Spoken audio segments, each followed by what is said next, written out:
Boa tarde a todos. Sejamos agradecidos por tudo que nos favorece o aprendizado e o exercício do amor. Pai nosso, que estais nos céus, santificado seja o vosso nome, venha a nós o vosso reino, seja feita a vossa vontade, assim na terra como nos céus. O pão nosso de cada dia nos dai hoje. Perdoai nossas dívidas, assim como perdoamos nossos devedores. Não nos deixeis cair em tentações, e livrai-nos, Senhor, de todo o mal, que assim seja. Do Evangelho segundo o Espiritismo, por Allan Kardec, capítulo 8, Bem-aventurados os puros de coração. Instruções dos Espíritos, bem-aventurados os que têm os olhos fechados. Vianney, Cura de Ars, Paris, 1863. Meus bons amigos, por que me chamastes? Para que eu imponha as mãos sobre esta pobre sofredora que está aqui e a cure? Ah, que sofrimento, bom Deus! Perdeu a vista e as trevas se fizeram para ela. Pobre criança, que ore e espere. Eu não sei fazer milagres.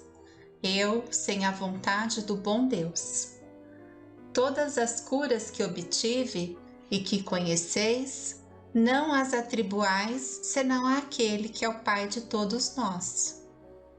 Nas vossas aflições, voltai sempre os vossos olhos para o céu e dizei do fundo do vosso coração: meu Pai, curai-me, mas fazei que a minha alma doente seja curada antes das enfermidades do corpo.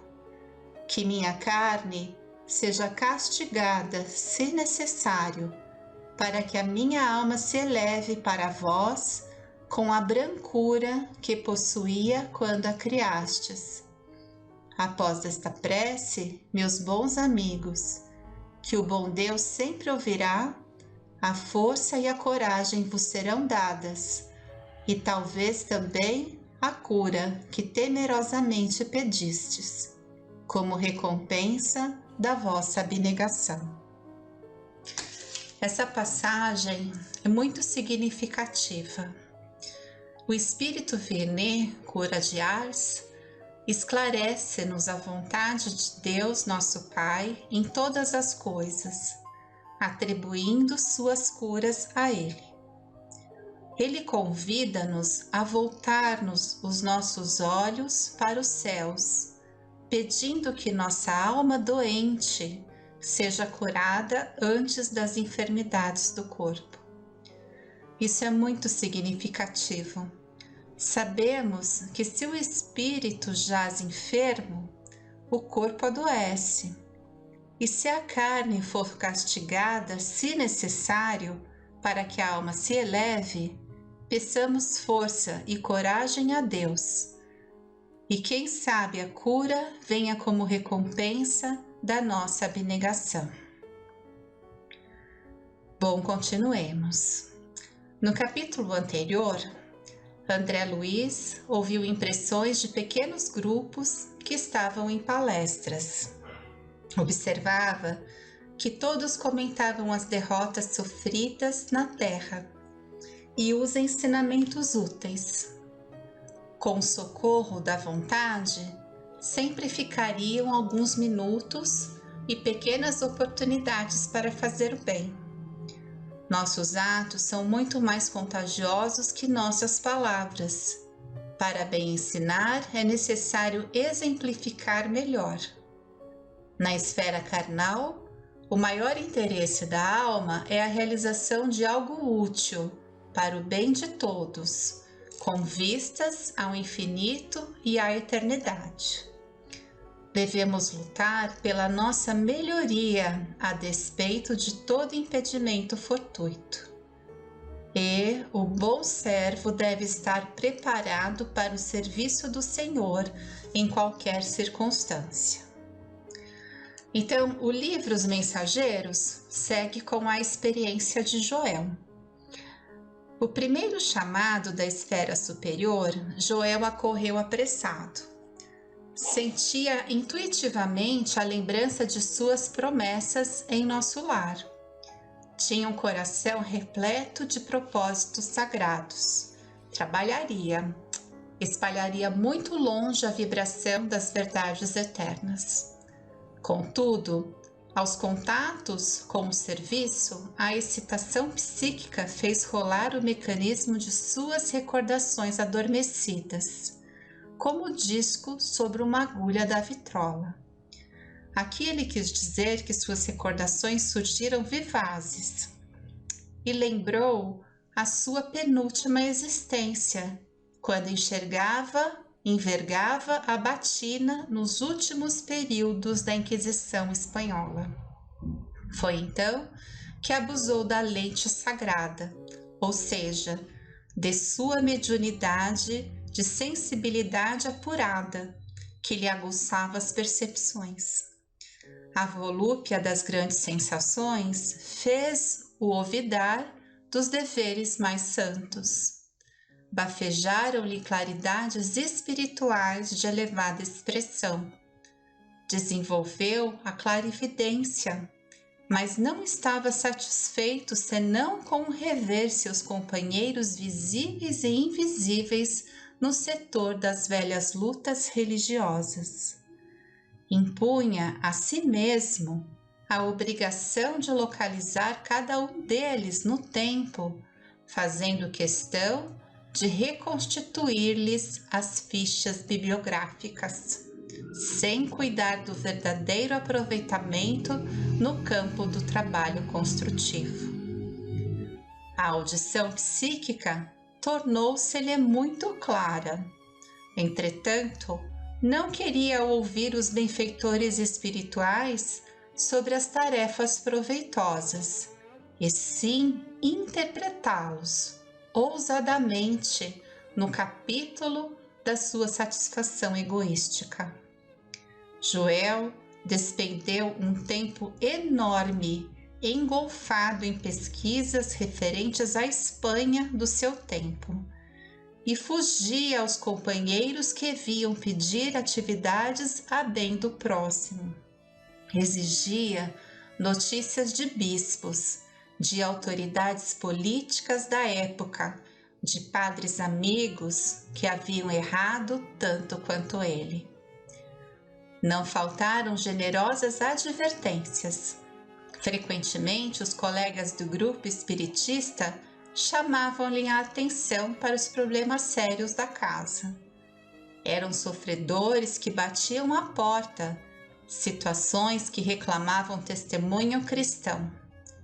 A casa espiritista tinha um abrigo de órfãos em projeto, um ambulatório que começava a nascer e, sobretudo, serviços semanais de instrução evangélica nas noites de terças e sextas-feiras. Mas Joel não queria saber senão das suas descobertas pessoais. Joel esqueceu que o Senhor lhe permitia reminiscências, não por satisfazer-lhe a vaidade, mas para que ele entendesse a extensão de seus débitos para com os necessitados do mundo e entregasse a obra de esclarecimento e conforto aos feridos da sorte. Contrário às expectativas dos abnegados amigos que o auxiliaram na obtenção da oportunidade sublime, Joel não se moveu no concurso fraterno e se desinteressou-se da doutrina consoladora que hoje revive o Evangelho de Jesus entre os homens. Somente procurou a rigor os que se encontravam afins com ele desde o pretérito. Imagine que com um cabedal dessa natureza, a que Joel se refere à mediunidade apurada, ao invés de auxiliar os outros, perdi-me a mim mesmo.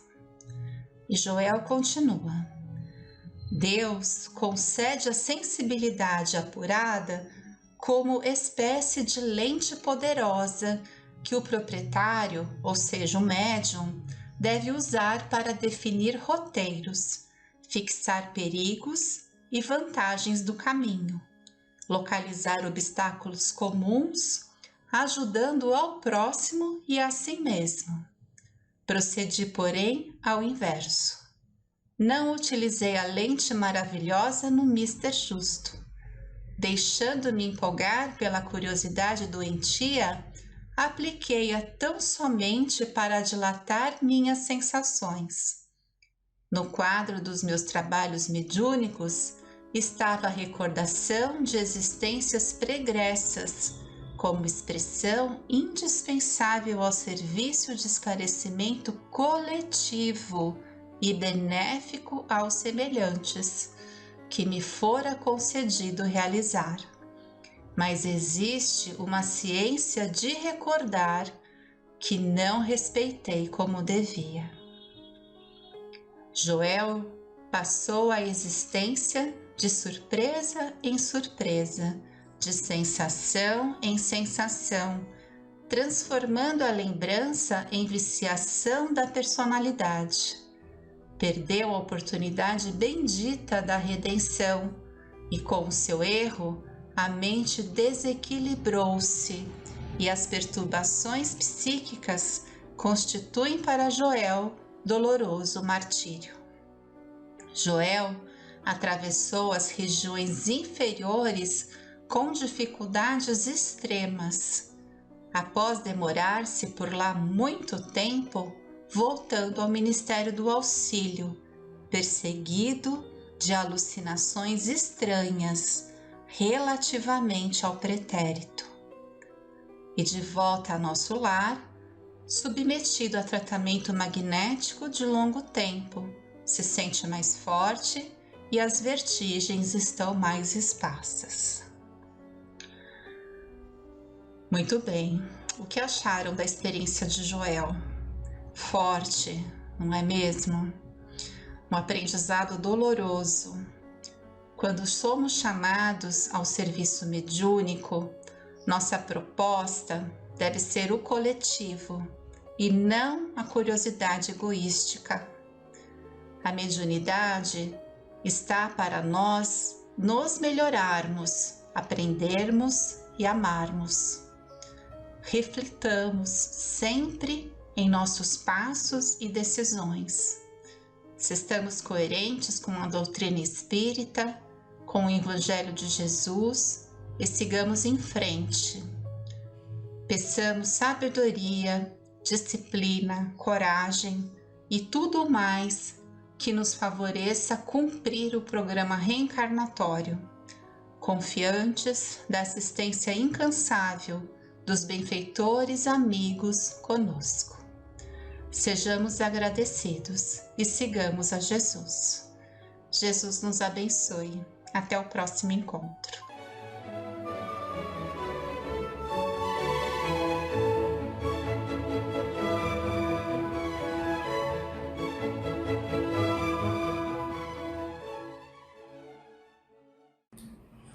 Boa tarde a todos. Estão todos bem? Estão se cuidando?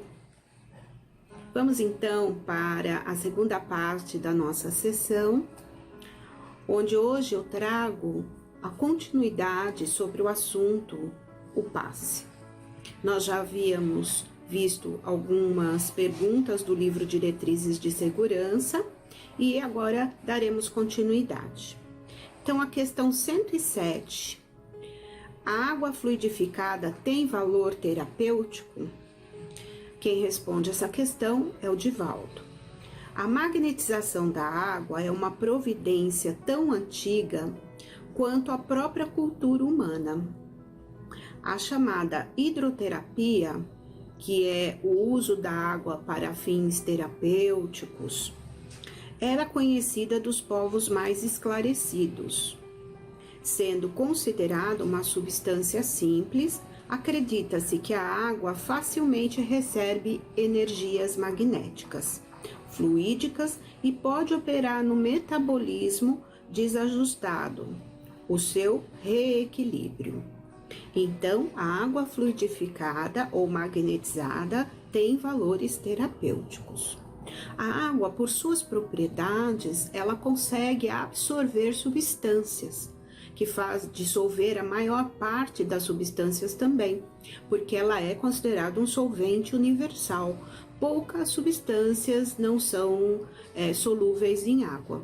Então, por isso, ela vai ter esse caráter terapêutico, certo?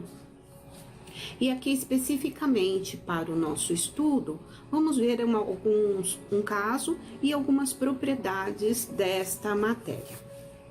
Então, no livro Nos Domínios da Mediunidade, no capítulo 12, Clarividência e Clareaudiência, então o André Luiz ele vai retratar sobre essas duas mediunidades, mas no início do capítulo ele comenta sobre a questão, né, da fluidificação da água. Então, eles estão numa sessão, ela já está no término, finalizando, e eles passaram nessa sessão por 2 horas ali muito, né, envolvidos, enfim, no tratamento a espíritos com dificuldades. E o Raul Silva, né, ele vai comentar o momento da prece despedida.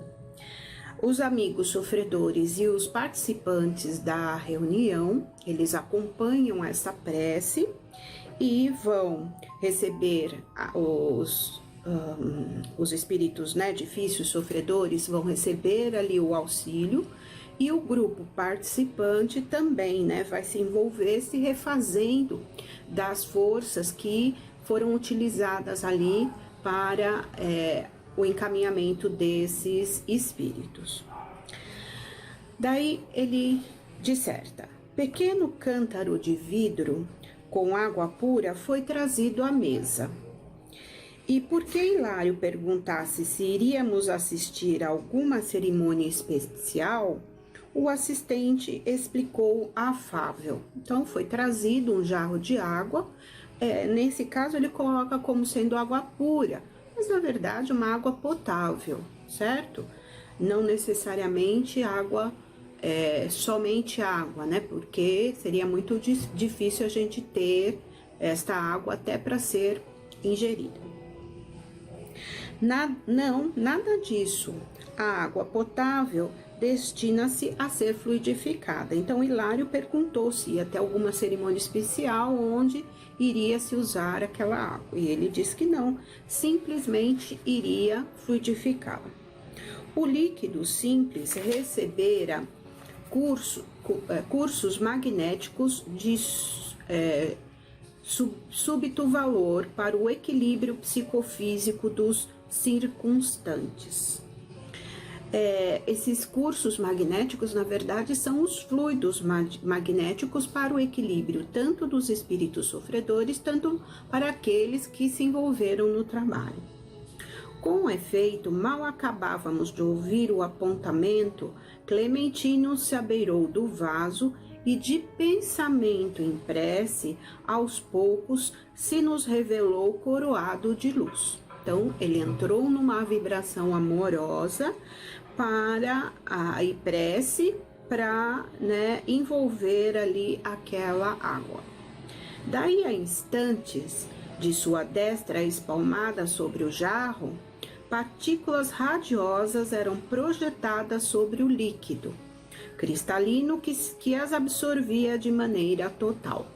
Então, ele colocou a mão, né, para que os fluidos jorrassem e aquela água fosse recebendo, absorvendo as substâncias que ali seriam de refazimento para esses espíritos, tanto encarnados quanto os desencarnados. Por intermédio da água fluidificada, continuou Aulus, precioso esforço de medicação pode ser levado a efeito. Há lesões e deficiências no veículo espiritual a se estamparem no corpo físico, que somente a intervenção magnética consegue aliviar, até que os interessados se disponham à própria cura. Então, vejamos, né? ali essa medicação, essa água pode ser alterada, né, como substância, porque os espíritos superiores ou numa condição espiritual melhor, ele pode mexer com estas moléculas, com as substâncias que estão ali presentes e conseguir colocar o remédio, né, para as dores de quem esteja por passar. Muitos dos males que nós temos no nosso corpo espiritual são refletidos no corpo físico. E há necessidade dessa cura, desse tratamento no nosso corpo espiritual para acontecer o tratamento no corpo físico. Então, por isso que ele coloca ali, né, que essa intervenção magnética, à medida que ela vai sendo colocada na água, vão sendo destinados à própria cura das pessoas. Nós temos no Livro dos Espíritos a questão 33, que ela vai falar justamente sobre as propriedades da matéria, né? No capítulo 2, Elementos Gerais do Universo, propriedades da matéria. Questão 33. A mesma matéria elementar é suscetível de receber todas as modificações e de adquirir todas as propriedades? Sim, e isso é o que se deve entender quando dizemos que tudo está em tudo. O oxigênio, o hidrogênio, o azoto, que antigamente era chamado assim, hoje é colocado como nitrogênio, o carbono e todos os corpos que catalogamos como simples não são senão modificações de uma substância primitiva. Então, toda a matéria que nós temos aqui neste planeta, ela é uma transformação do fluido universal. E então, como ele diz aqui, modificação dessa substância primitiva. Então, o nosso planeta, ele é formado por esse fluido universal e daí vão ser retirados os outros fluidos para que haja a utilização na composição do nosso corpo, né, o ectoplasma, enfim, os vários fluidos vão ser modificados a partir deste. Então, essas substâncias químicas que nós temos, elas são derivadas desses 118, nem tudo isso, elementos químicos que nós temos, até mesmo colocados na tabela periódica. Alguns deles foram fabricados artificialmente e outros, até naturais, não têm uma utilização ainda. Mas uma boa parte desses elementos vão constituir toda a matéria aqui do planeta, do universo, enfim. Na impossibilidade em que estamos até o presente de remontarmos, a não ser pelo pensamento, a essa matéria primitiva, esses corpos são para nós verdadeiros elementos e podemos, sem maiores consequências, considerá-los como tais até nova ordem. Então, como não em 1800 ainda tinham poucos elementos, né, ele ainda se coloca dessa matéria primitiva, esses corpos que para nós seriam verdadeiros elementos. Essa teoria parece dar razão à opinião daqueles que não admitem na matéria senão duas propriedades essenciais, a força e o movimento, e que pensam que todas as outras propriedades não são senão efeitos secundários, variando segundo a intensidade da força e da direção do movimento. Essa opinião é exata. É preciso ajuntar também segundo a disposição das moléculas, como vês, por exemplo, num corpo opaco, que pode se tornar transparente e vice-versa. Então, aqui, né, a ciência química nos ajuda a compreender essas transformações. Existem afinidade, porque isso é uma lei natural entre as moléculas, e é necessário ali, ou é possível você fazer tais modificações e conseguir novas substâncias com propriedades totalmente diferentes das iniciais, né? Nós temos aqui também, na Gênese, esses assuntos são bastante interessantes para quem, né, gosta desta parte, e ele vai falar aqui no capítulo 10, Gênese orgânica, sobre essa questão da ciência nos ajudando a entender esse processo de modificação, né? Porque eu posso, através de temperatura, através de alguns processos de umidade, né, de movimento, de corrente elétrica, eu posso alterar essa matéria. E isso o plano espiritual tem total condição de fazer, né, de modificar. Ele até comenta em determinada passagem aqui na Gênese que a água ela pode virar água oxigenada. Então, somente uma simples modificação e o acréscimo na molécula de água de um oxigênio. E aí nós temos todas as propriedades alteradas, né? Passa a ser até uma substância corrosiva, passa a ser uma substância que tem outras propriedades e não a da água. Então, no item 4 desse capítulo 10, ele fala: a química considera como elemento certo número de substâncias, tais como oxigênio, hidrogênio, o azoto, carbono, cloro, iodo, e todos os metais. Mediante suas combinações, formam os corpos compostos, os óxidos, os ácidos, os álcalis, os sais e inúmeras variedades que resultam da combinação destes. Então, através desses elementos básicos, é possível nós alterarmos toda a composição que nós temos ao nosso redor, que nós utilizamos no nosso dia a dia, né? A combinação de dois corpos para formar um terceiro exige um concurso especial de circunstância, que foi justamente o que eu comentei com vocês. Alguns artifícios que, principalmente na indústria química, os químicos, eles vão poder produzir, aumentando temperatura, corrente elétrica, alguma substância que vai acelerar o processo, enfim. Eu já vou para o item 8. É esta, em poucas palavras, a lei que preside a formação de todos os corpos da natureza. A inumerável variedade desses corpos resulta de um bem pequeno número de elementos combinados em proporções diferentes. Assim, o oxigênio combinado em certas proporções com o carbono, o enxofre, o fósforo, formam substâncias que podem ser usadas das mais diversas formas.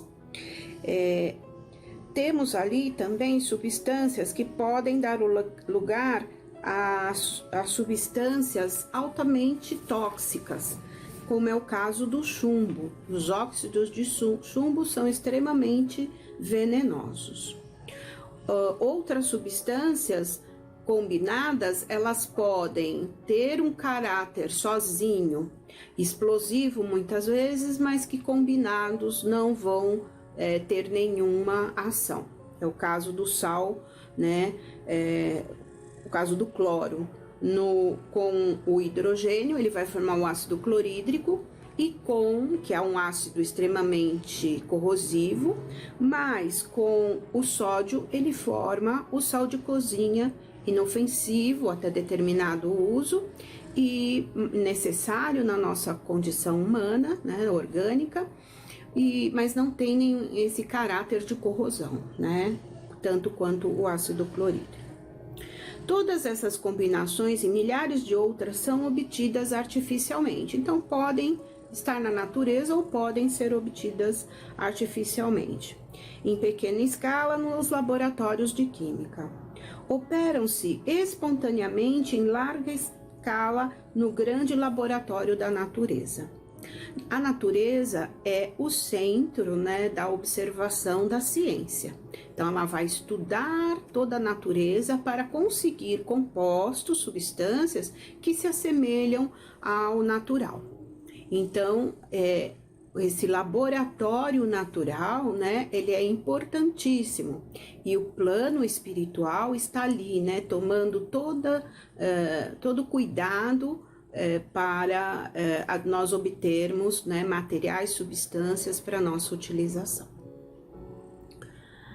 Bom, espero ter passado algum conhecimento para vocês, né? Leiam esses capítulos que eu estou comentando, principalmente a Gênese, que é bem interessante, a questão da formação do nosso planeta, a formação, né, dos seres orgânicos, e que vai nos esclarecer muitas dúvidas, principalmente quando nesses momentos nós estamos aí passando por um processo, né, de destruição da natureza, que nós possamos modificar o nosso pensamento, pensando nesses espíritos que se dedicam, que estão ali tomando conta, né, para que situações muito mais difíceis aconteçam, né? Então, é isso. Obrigada pela oportunidade. Nós vamos fazer a nossa prece para encerrarmos. Elevando os nossos pensamentos a Deus, a Jesus, agradecidos sempre pela oportunidade de estarmos reunidos em seu nome. Te agradecemos por este planeta tão maravilhoso que temos, por essa natureza tão incansável e que nos dá momentos tão apreciáveis. Que saibamos valorizar a misericórdia de Deus junto dessa natureza, para que possamos tê-la por muito mais tempo. Que possamos envolver a toda a humanidade, para que ela também seja amorosamente assistida. Pai nosso que estais nos céus, santificado seja o vosso nome. Venha a nós o vosso reino, seja feita a vossa vontade, assim na terra como nos céus. O pão nosso de cada dia, dá-nos hoje e sempre. Perdoa as nossas dívidas, assim como perdoamos os nossos devedores. Não nos deixes cair em tentações, mas livra-nos de todo o mal. Deus nos abençoe, que assim seja.